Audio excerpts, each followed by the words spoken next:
everyone, I'm Mine, and this is set number 70504, Garmatron from the LEGO Ninjago Final Battle wave. This set contains 328 pieces, 3 minifigures, and originally retailed for $39.99 in the US, when it first released back in 2013. This video is of course a part of my Ninjago throwback review series, so let me know in the comments which set you want to see a throwback review on next. It could be any set from 2011 to 2018, and while I don't have them all, I do have a lot of them, so let me know in the comments which one you want to see most, and I may just pick it for my next Ninjago throwback review. If you want to see which reviews I've already done, I'll have a full playlist linked in the description below, but now with all that being said, let's get into this review.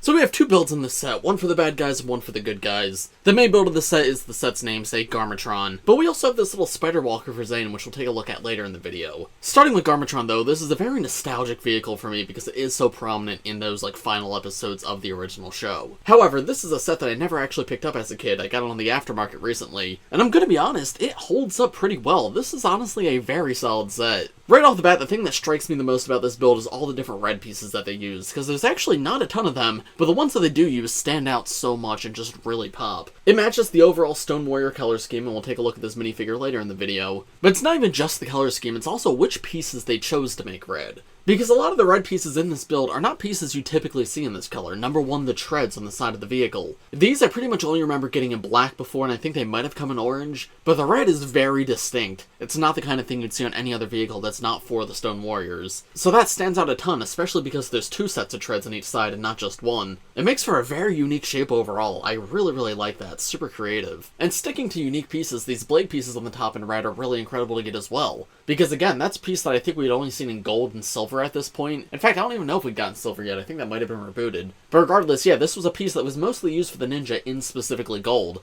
And gold's a metallic color, so switching to just a matte red, it gives these pieces like an entirely new identity. And shaping these to sort of be like samurai helmet horns looks incredible. On the front here too, we have lots of stickers. That's the Overlord symbol right there. But then we also have like this green energy coming out of these tubes. That matches the color of like the Stone Warrior's eyes, right, because they're powered by the Great Devourer's venom. And it's also the emblem in the center of the torsos. So I think it's good. They brought that color over a little bit, but it's not like super prominent. It fits in pretty nicely. But yeah, I think these stickers are great, and the shaping to this front section is really good. I will say when reviewing older sets, there are just differences in design standards compared to nowadays. In modern sets, they seem to cover up studs a lot more, which that's up to personal preference, whether you like that or not. This feels more like an actual LEGO set, because there's a lot of exposed LEGO studs, but a more modern set covering those up makes the sets feel more sleek. And I think there's value in both approaches. But yeah, of course, as I review a lot of modern sets, seeing things like that, and especially down here, feels very odd to me. Like, that not being locked in just doesn't feel like what LEGO would do these days. But I also really don't want to act like that's a bad thing. This does still look good overall, and I like these windshield pieces on the sides to create like this rounded shape. That's pretty cool. And these silver blades in here look nice too. This almost forms like a little mouth, right, with the teeth at the top and the teeth at the bottom. And I guess the entire thing's almost like a face, right? That's like a nose hanging down, and I talked about how this was very samurai helmet-esque. But anyway, there's space there for this cannon to come out, and you move that out by pushing in on this section at the back. However, if you push it all the way out, that'll actually launch the cannon, and this is the bolt that comes out. I believe this originates from LEGO Bionicle, and it was used in a lot of sets back in 2011, 2012, 2013. There's a more modern version of this, which we do see sometimes, but it's not nearly as common as it used to be. But I always found this to be a super fun play feature as a kid. Maybe a little bit of a dangerous play feature, because it did come out with a lot of force, even if it is like rubber at the front. They'd always tell you in the instructions not to shoot it into your eye. But that transformation is both functional and fun. I'm pretty satisfied with it.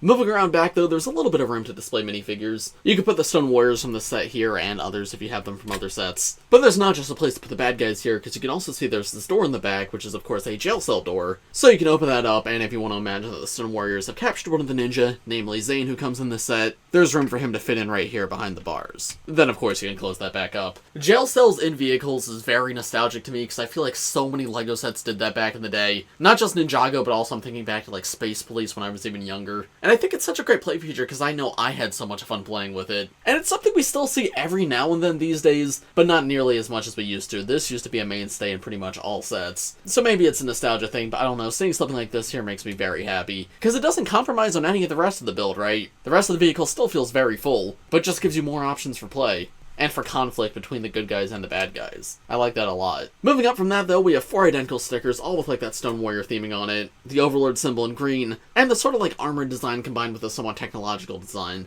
And I think these do great to just add more detail to the build.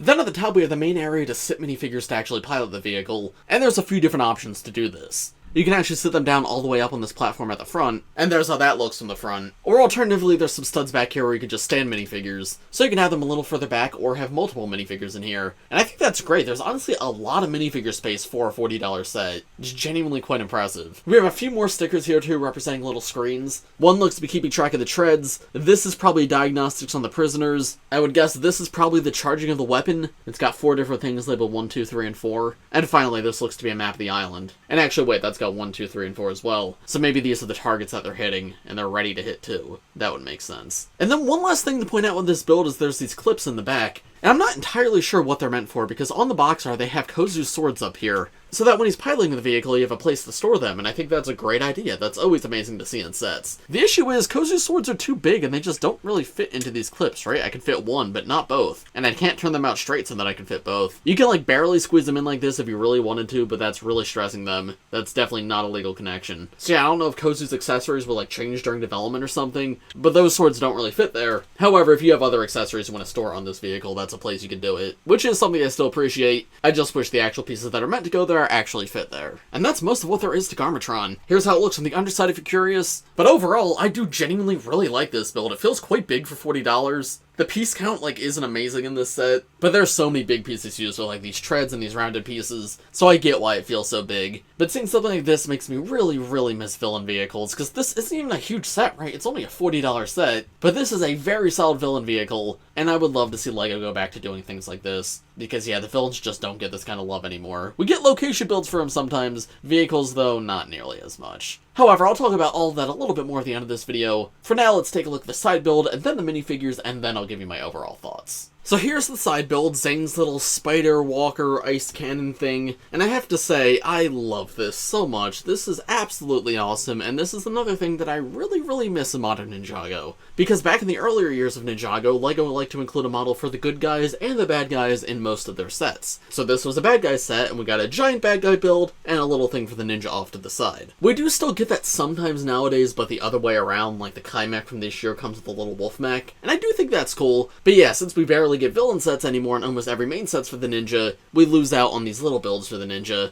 which is a shame because something like this is just so ridiculous and fun, and I don't believe it ever appeared in the show, but it's just a fantastic little toy to throw into the set. We have some interesting parts that are used here. These like giant spike pieces I believe come from LEGO Hero Factory, so I don't think they were used too much outside of that theme, so it's neat to get them in a Ninjago set here. And they work pretty well as giant spider legs. My favorite parts usage though has to be these, to be like armor pieces. These are just white classic LEGO chairs. That's super creative and honestly fits in really well. Like from the front, it's not at all immediately noticeable what part that is. It just seems like armor for this little robot spider walker. Then of course we have a seat right here for Zane to sit, as well as handlebars for him to actually control the walker. And then the legs of the front are a little bit smaller, though we do have stickers on them, just to give it more detail, make it seem more mechanical. And these legs can actually move up and down, while the ones in the back are more locked in place. Though the chair part can actually move if you want it to. But because the front legs can move, you can put it in somewhat of a walking position like this. Gives you more options for display. And then we also have these two golden saws at the front, as well as this cone piece to represent like an ice cannon. And here's how it looks with Zane actually sitting on it. The only part I'm a little bit unsure about is these studs back here. Both the ones on the legs and on the back of Zane's seating area. Again, I think this is just a 2013 LEGO thing. They just exposed more studs back then than they do now. But especially in the seating area, that does feel somewhat incomplete. I feel like nowadays they would definitely put a plate there. But from the front, this looks fantastic.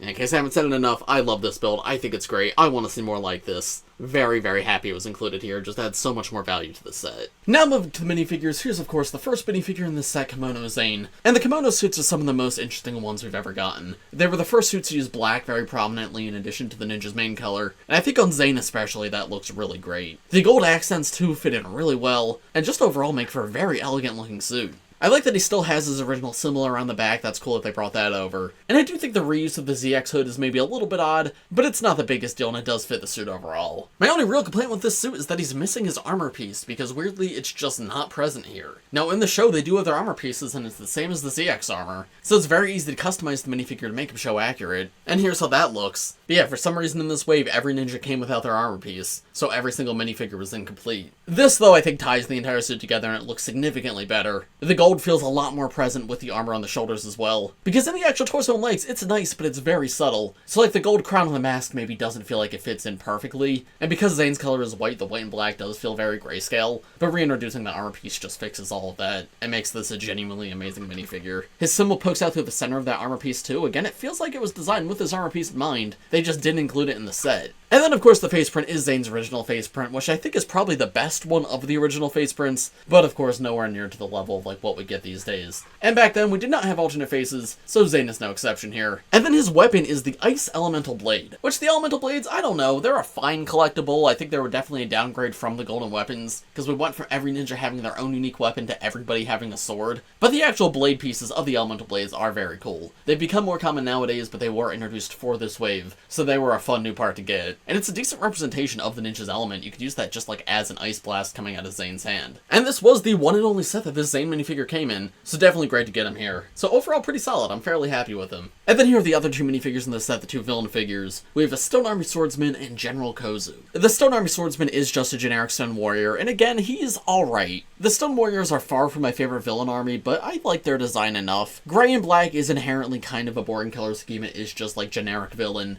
But I do like the vibrant LEGO red that they use just like on the Garmatron build. I would have liked maybe a bit more red, but I get it, these are just basic foot soldiers. It's only on their armors and their hats. Now I do like that all the Stone Warriors have different color face painting, and the one in this set is blue, which is one of the more common ones, but still cool to get. And then of course they all have the Overlord symbol in the center in that green. So yeah, I don't have a ton to say about these guys. Oh, I guess the armor piece was new for this figure, and that is genuinely a really good armor piece. We're still getting it to this day. In fact, Lord Roz uses it this year. But I just don't have too much else to say about the design. I like getting these pieces in red, but that's honestly the biggest thing that stands out to me about this figure. The rest of it's just sort of whatever. Definitely not bad, and like the metallic silver is cool to get, but just far from my favorite villain design. Kozu though is another story. I absolutely love this version of Kozu, and the future versions that we got of him really just didn't capture his essence right. Because Kozu takes the whole Stone Warrior idea and flips it on its head. Because while the other Stone Warriors are black and gray with a little bit of red armor, Kozu is entirely decked out in red. This creates a great contrast between him and the other Stone Warriors, because it shows like, yeah, he's in charge, he's the biggest, strongest one, he's got the coolest armor, and that's captured amazing on this minifigure. Red is just such a vibrant color too, so it makes all the printed detailing stand out. And the biggest thing, he has 4 arms, just like Garmadon. And this was only our second ever 4-armed Ninjago figure. I know we get it all the time these days, but at the time, 4-armed villains were still pretty new, so this was a very, very cool figure to exist.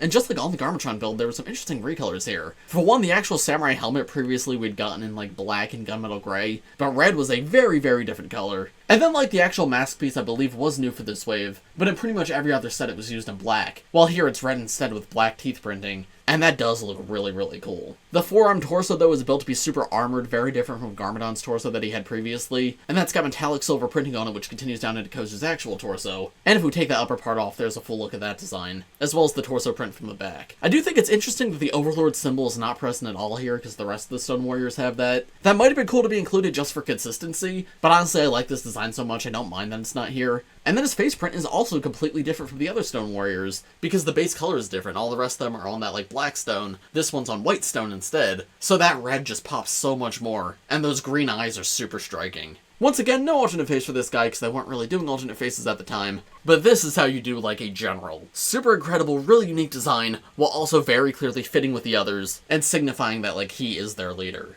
Now that's it for the minifigures in this set, and I will say one of my big criticisms with this set, there's someone notably missing. This is the Garmatron set, but Garmadon is nowhere to be seen. Yes, Garmadon does come in other sets this wave, but this is a set that's named after him. This is his vehicle in the show. And Kozu makes sense here, and this is only a $40 set, so this is a good amount of minifigures for the price. Just thematically, Garmadon absolutely should have been here, and it's very weird that he isn't. Not the biggest deal from a value standpoint, because you do get both Zane and Kozu, who are both exclusive to this set, but yeah, he would have been nice to see.